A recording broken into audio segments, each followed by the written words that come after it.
assess and say, is there an exit strategy in case of anything? Yet Yes. he's my client, yet I Yes. want to attend to him and he's a retainership. Yes. Or there is no exit. I can make an excuse and we meet at the right time in the right place. Yes. So that I avoid certain situations that would put me in a place Yes. that I will not get out of at that time. Yeah. We are all human at the Yes. end of the day. Yes. But we also have to be very sharp as women, Yes. especially women lawyers. We need to be sharp. Uh-huh. You cannot meet a man in a hotel room Yes. at 9 p.m. in the night Yes. and expect to handle his and expect to go and like business as usual. No. Yes. You need to have an exit strategy. I need to be smart enough up here Yeah. to know when and how to make sure that you retain him as a client, but on the other hand, you don't do what you wouldn't have done. Now, a man comes and gives you the case. Every time you go to court, you agreed that you need 500,000 Uganda shillings. Not so.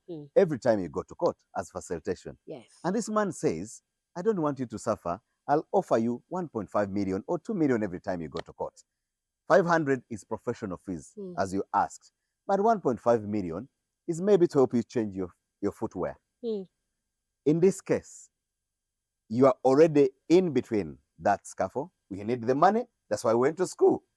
How do you eject yourself smartly without affecting your client, without affecting your profession, and without also compromising your future business deals with this person? But truth be told, Yes. I'll take the 1.5. You take the 2 million. The 2 million, I mean, because 500, yeah.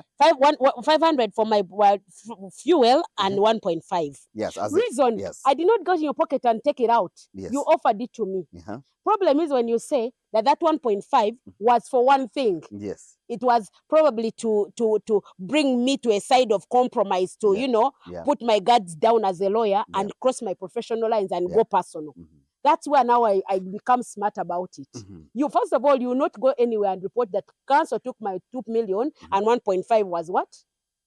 Was hers to change her wardrobe. And I will indeed change her wardrobe. Anyway, if given the right word, because I love shoes. I'll buy the shoes. Yes. I'll probably buy a very nice suit. Yes. And probably take myself out somewhere and eat. Yeah. But problem is, how are you going to claim that later?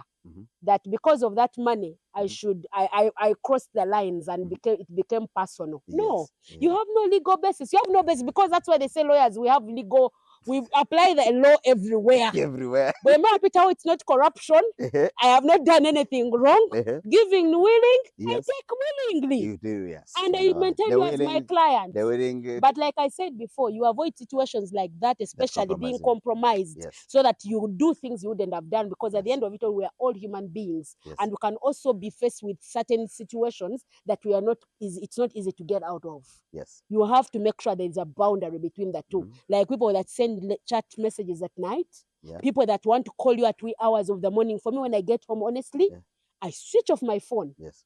Not because I don't want to. I have clients from Canada, from UK, from US, where are calling me. But I try my level best to have some time for me alone. So that I know that with that time, I am not talking to anyone. I am just having my peaceful rest, and I'll deal with what comes on later tomorrow morning. And sometimes it has to be a discipline as women, because you get back home, for those who are married, and you have to attend to a client at wee hours, and the man is, as you're probably, conjugal rights. A certain phone call comes in, you know what? That man will think that there's something going on, even though you're a lawyer. So I try to balance the two. You try to make sure that you remain professional, and keep your personal space to yourself without involving because you will lose the two of them. If you accept to go into probably a relationship with them, you will lose the client. And what is that? You lose the client, and then you lose your income and lose your business. And there are so many lawyers they can run to afterwards in case it doesn't work out. But if it doesn't work out, bravo, what do? You still lose the form of income. So, tell me, have you, be honest in this as well?